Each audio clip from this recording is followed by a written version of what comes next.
Imagine waking up one morning and being told you can no longer run the business that feeds your family, pays your rent, or sends your children to school. All because you were born on the other side of a border. This is not a story from decades ago. It is happening right now in Gabon, where the government has announced a controversial ban on foreigners running small businesses. The move has sparked outrage, fear, and confusion, not only within Gabon, but across Africa.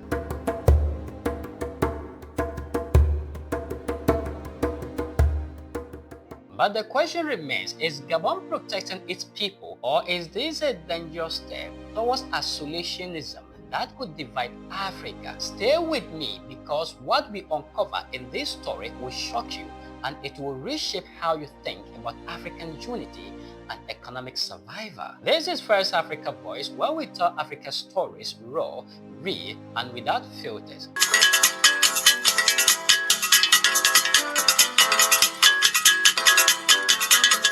Ladies and gentlemen, welcome to the channel.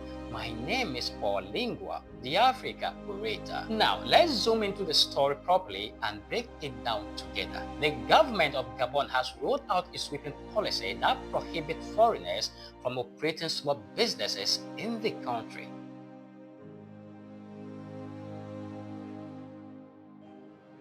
These businesses include everything from retail shops, roadside kiosks, small restaurants to local markets. The government of President Brice Clotaire Oligui Nguema has announced the ban for foreigners, mainly Cameroonians, Nigerians, Malians, and other West African nationals, from operating small businesses. After the announcements at the Council of Ministers on Tuesday, August 12, the Gabonese government decided to ban expatriates from practicing certain small trades. This is to combat unemployment and gradually take control of the country's small economy. Foreigners living in Gabon are now prohibited from engaging in local commerce, sending and repairing phones and small devices, street hairdressing and beauty care. The same goes for artisanal gold mining, crop purchasing, operation of small workshops, or gaming machines. For years, small-scale trading has been dominated by foreigners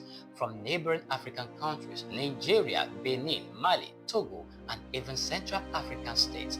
Many of them built lives in Gabon, integrating into society while running businesses that provide affordable goods to local population. Now, with this ban, thousands of livelihoods hang in the balance. Why Gabon took this step? Officials in Libreville argue that the decision is aimed at empowering local Gabonese citizens, creating opportunities for indigenous business to grow. The government claims that foreign traders have taken over most of the small-scale economy, leaving ordinary Gabonese struggling to compete. Behind this, there seems to be a political calculation to attract an urban electorate often hostile to foreign competition in retail, according to local media. But critics ask, is this really about empowering locals, or is it political populism, a way to score points with citizens frustrated by unemployment and rising poverty? The human impact. Let's move away from government statements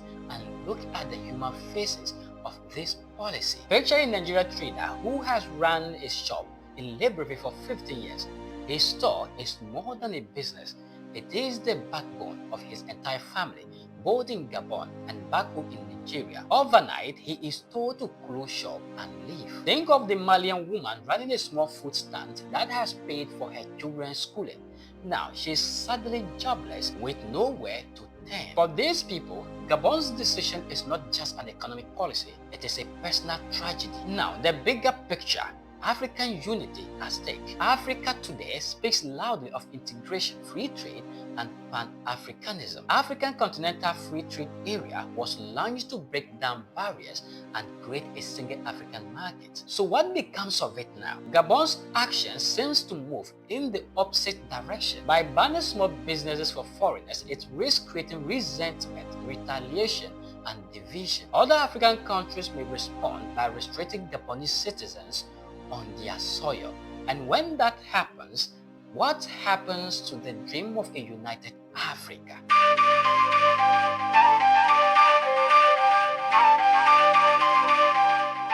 hidden motives. Some analysts believe Gabon's move is less about protecting citizens and more about controlling politics. By painting foreigners as the problem, leaders can deflect attention from issues like unemployment, inflation, and corruption. This strategy is not new. Across Africa and even beyond, governments under pressure often tend to nationalist policies that target outsiders. It wins quick support at home, but the long-term consequences are usually devastating. The voices of the people. On the street of Libreville, reactions are mixed. Some Gabonese citizens celebrate the move, but others are worried. Meanwhile, across Africa, this policy is raising alarm. Many see it as a betrayal of African brotherhood, a slap in the face of regional unity. What this means for Africa? This policy forces Africa to ask tough questions. Can Pan-African unity survive when countries turn inwards? Is it fair to both African economies by excluding other Africans? And most importantly, what happens to ordinary people when politics crashes their means of survival? Gabon's decision is more than just a national policy. It is a test of Africa's visions for the future. This story is still unfolding, and its consequences may ripple across Africa in the weeks and months to come. Will other countries follow Gabon's path, or will Africa rally to protect the dream of integration and unity? One thing is certain: the livelihoods of thousands of African families now hang in the balance, and the world is watching. Because at the heart of this story lies a powerful truth.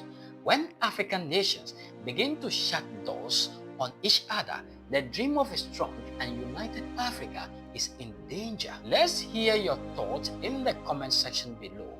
We believe that far as there are more men on earth, there are more opinions. Don't forget to like, share, subscribe to First Africa Voice, and turn on the notification bell for more powerful African stories that the world needs to hear. Well, the dew of the day has crept upon our thoughts, and nature must obey its necessity.